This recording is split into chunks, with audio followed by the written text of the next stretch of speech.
naman yung bago namin i-install. Oo. Yung food room. Ito.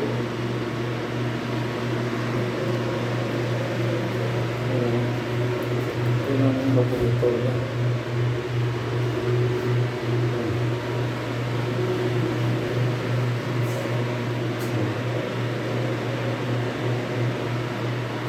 Control na install. Ang control, oh.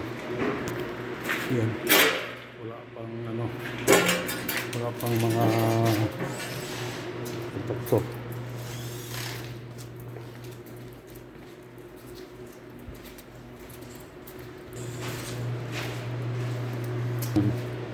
Lagay na natin yung ano. Control. Yan ang i-assemble. Kaya ito yung pinaka-main control niya. Yan ang mga terminal. Oh. Diyan ang ito ang magkukuman. Yan ang magtatrabaho. Ito na pangalawa.